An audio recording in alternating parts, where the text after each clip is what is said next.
In this episode, we take you to the Hermitage of Our Lady of Kursk in Mahopac, New York, a small monastery and retreat built by post-World War II Russian emigres.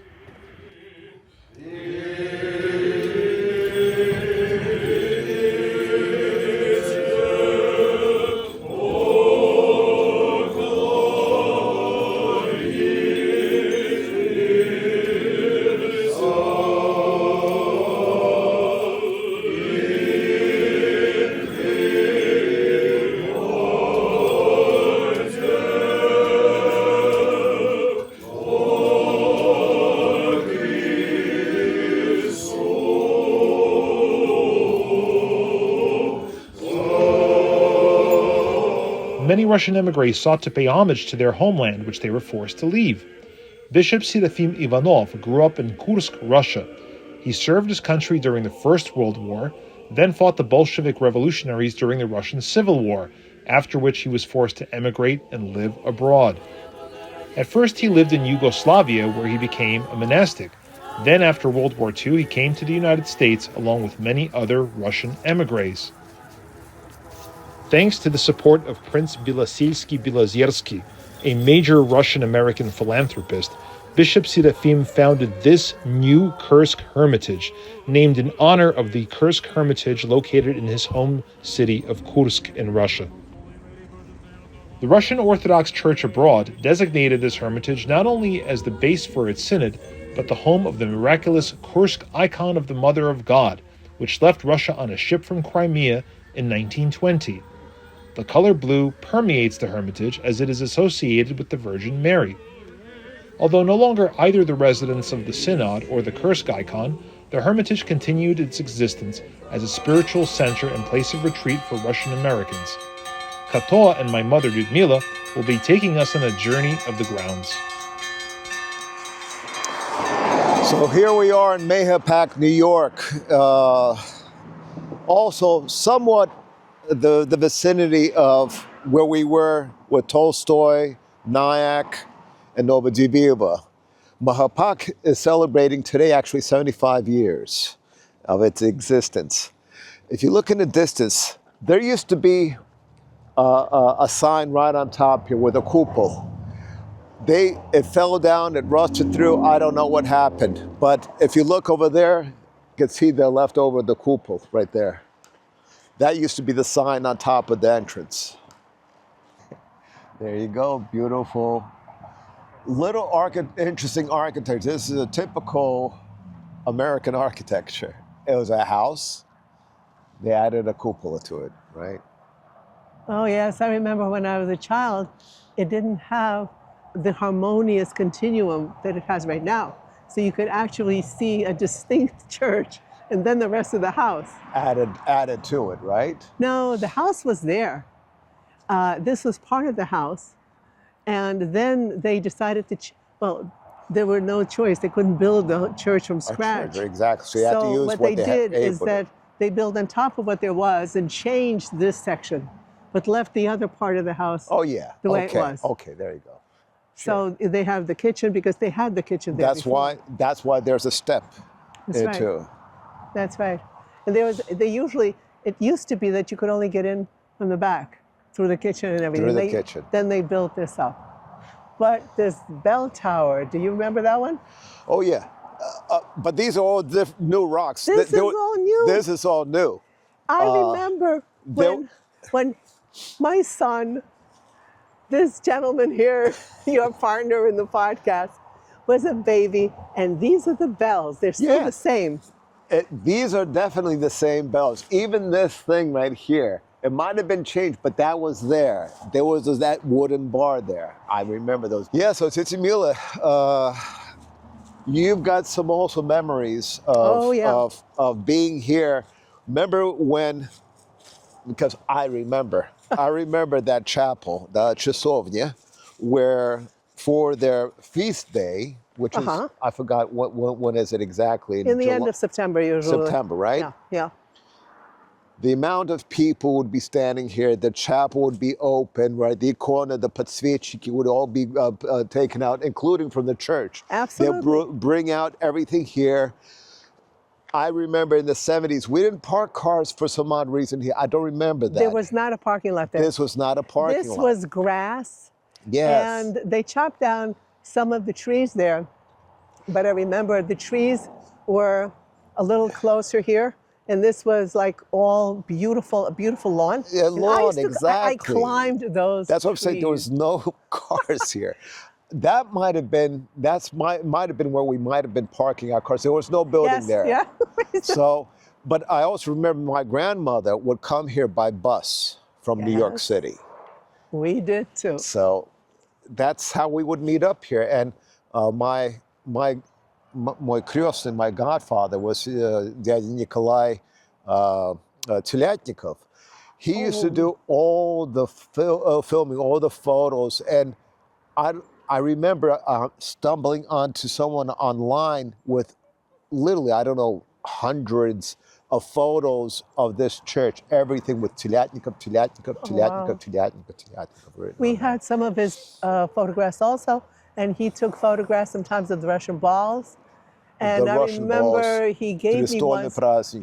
a whole proof sheet of the photographs. I still have it. Yes. And Beautiful history. speaking of photographs, we took home movies here.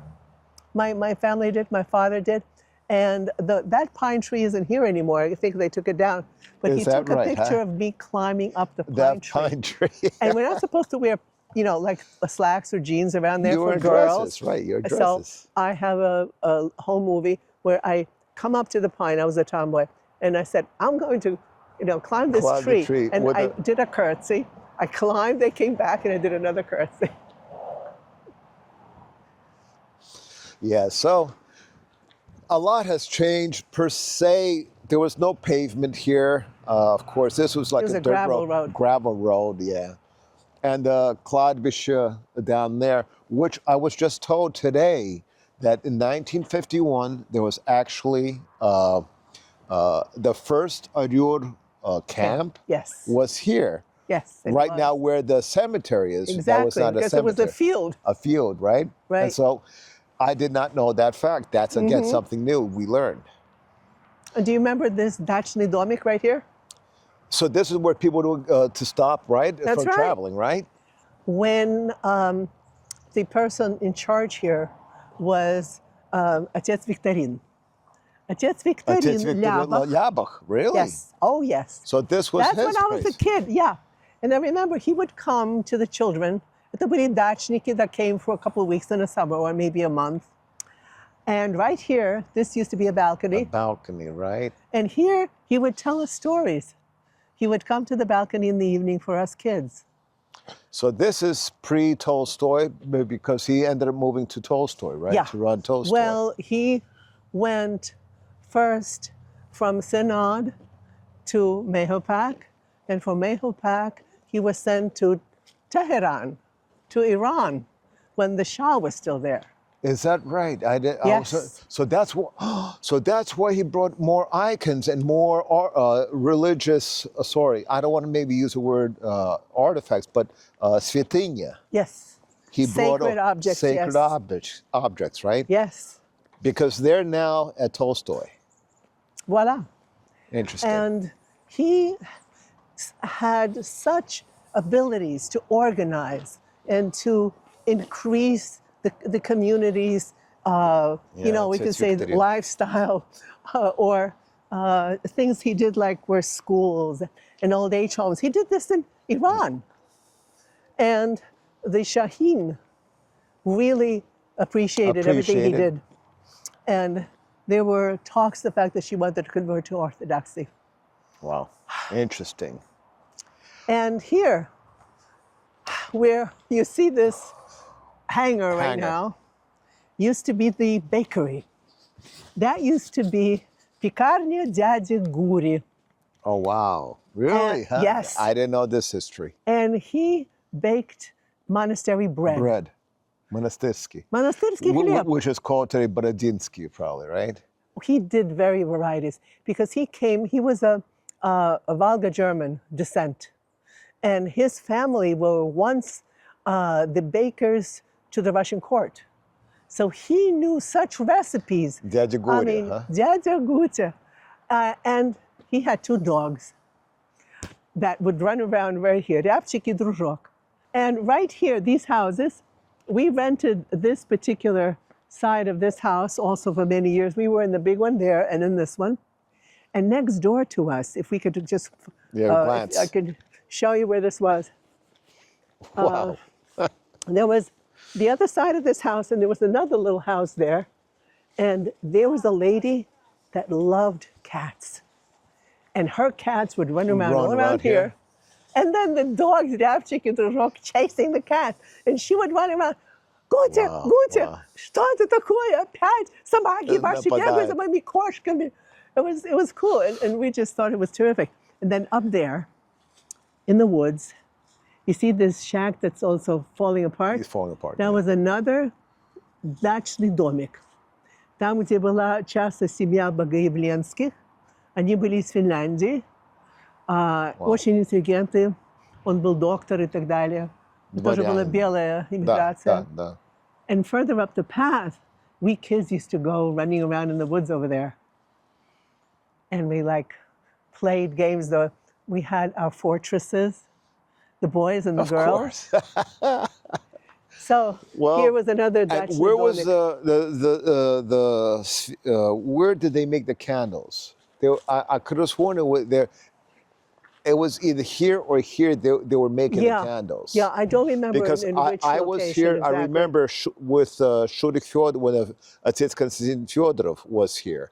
I remember Shurik showing me how they were making, and with Kosy Molchanov, Liza Molchanov.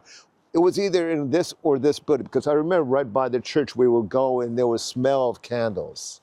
Right, and I'm looking at this building here, the one with the blue frames. Oh, by the way, I see cats running around here too. Descendants. Descendants, probably the 6th or 7th wave. Generation, right? Right here, they used to open up these doors, and they used to have sales during the Prestolny Праздник. Prestolniki, right? And as a matter of fact, I met my husband in Mahopac, in one of the Prestolny Праздники. Right, huh? And your connection. Yeah, in so many ways. In so many ways, yeah. And here, I remember we were standing here, and we have photographs at home against this leaning against, building. Right. Yeah. And in other places, then we would go from here down to where the cemetery is right now. And then down to that little lake pond, what used to be called Vladikina Luzha. Love it, Vladikina Luzha. The Stolovaya, which would be like the place where we had lunch and dinner. Yeah. That. But it was a white wall, so it was all. It was all dark. It was much smaller than it is now. Yeah, of course. And what we had is, we would have our meals at the все дачники, all the people that came here from the summer. We would have our meals there, and we would listen to the lives of the saints. Yeah, what you would usually do normally in a monastery. Exactly. And we kids got a chance also to read the Жития Святых. Now I remember reading also Жития Святых there, and once I had the honor of reading them, but when the Vladika, big metropolite, came here, and I got compliments, and interestingly enough, there's a letter of my father that we found recently in our archives, right, where he recalls how another woman who had a daughter here wanted her daughter to read at the time, right? The Metropolitan would be here. And she said, well, Milechka had been reading all week. She's probably tired. So my daughter will read. And then Milechka said, I read all week. I don't think I'll have a problem reading for the Metropolitan. So, that was my little episode here. Little moment, right? Yeah, lots of little moments like that here. Yeah. And that naturally is the cemetery. And I must say it's very well kept. 30 years ago when I came here, there were trees everywhere.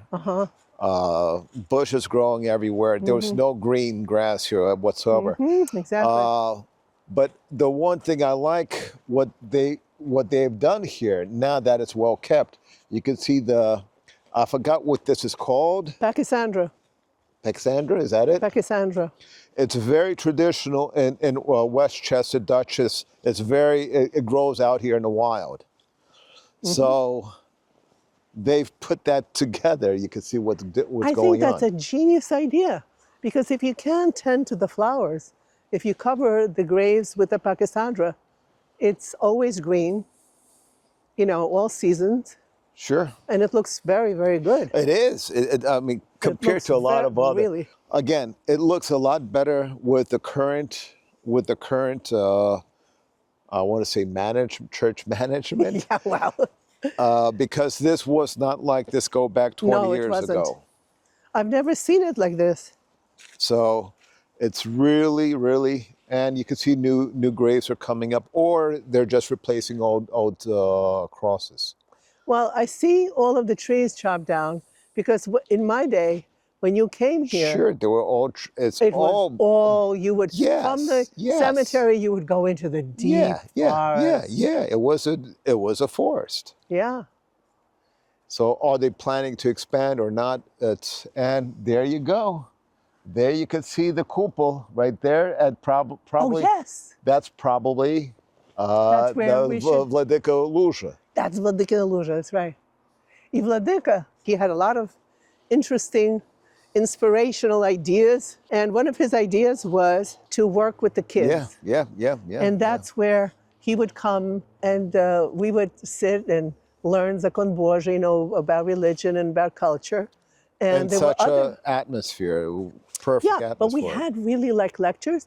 We sat at a table, and I have a photograph of that, where my father and my little brother are sitting with a whole bunch of other kids.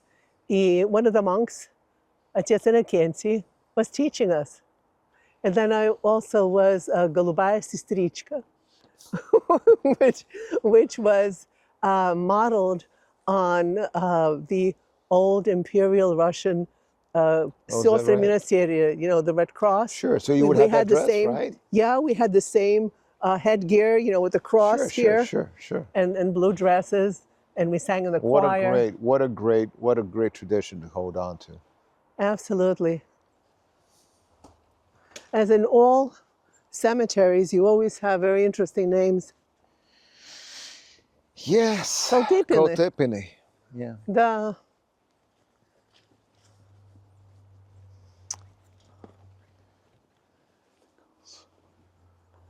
So check this out. There's a name here, Nichols. And I'm wondering, could that be the Nichols house that's at Tolstoy, named after that, somehow connected? Nichols. Very possible. They, as I understood, there were some reasons why they never were able to expand the cemetery here. There were some reasons. I forget, frankly, what the official reason was, but Novodevichy became really the necropolis. Yeah, the necropolis of Ruské Zarubezhye. Absolutely.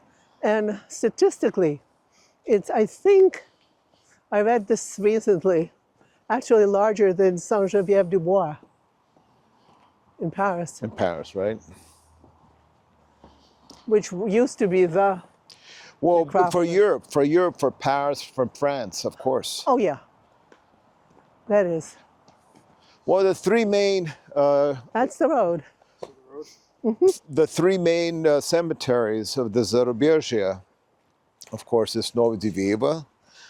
Then you've got Jordanville. Oh, sure. A lot of people... Not nearly as big, I would say, as Novodevichy. Exactly. And, of course, you got St. Vladimir's. But Vladimir's in Jackson, it has a tendency to be more of the older wave, or let's say the Karpatsky. The pre-white Russian. Exactly. Were interred there. Karpatarosy, exactly. Yeah. Well, here we have more Datsky domiki that used to be anyway. Sure, you could definitely see it. And this, he's got his moss growing on top. Yeah, literally. They tried to cover it up from the inside, but it gave in. Oh, gosh, I remember when I was a kid, all of this Sure. was going strong. So you continue going on this path down. And there was also a pasechnik down Is there. that right? Yeah, I think that's his, That's his by shack. the luja. And he would have all these bees, and he would sell You're right. the honey. You're bringing back memories that I forgot. Oh, you can see the Vladikin luja from here, right? Yeah. Yeah. It was interesting that they cost a lot of money because all of the people who were here wanted to go swimming and they had to take them to Lake Mahopac. So the Serafim decided we'll make our own lake, which was hugely expensive. And then they didn't have enough money to dig up the center. So it has a little island there. Island in the middle. That we used to have a little, I used to swim in this lake myself You're as a kidding me. kid. Of course. oh, and that little bridge is still there. Amazing, right? And we have a photograph of Yuda on that bridge with his father and me.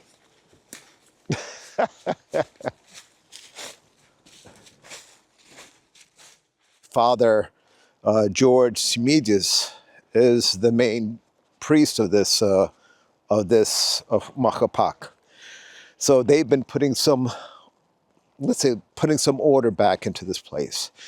It was at one time disrepair. There was actually a fire here, and the community tried to do something about it at that time, and it took many years, but they're thriving. Today they're thriving, and that's, I think, thanks to the priest's leadership right now. So, again, back in the day, I was from Nyack, and I remember in the 70s coming here to celebrate, and there were hundreds of people, music, just like what Atrada is, right, was meant for. This is where all the action, we all would get together here and celebrate Prestolny Праздник. Probably the only old reminiscence, because the cupola are all brand new. Those were not the original cupola. But that small little steeple there with that cross is probably the only thing here showing the age of this place, which would be, again, today, 75 years. It's cold here. I'm not used to this cold. So this kind of wraps up the community. We're in, this is Putnam, right, county. Putnam Duchess, this was predominantly for those people who lived in this area. The older generation, they have since passed away. I don't think there's too many people left. The newer generation, the new waves have been moving in, and they've been welcomed here. So it's really nice to see the development stages of an old church. 75 years. It's working. So thank you.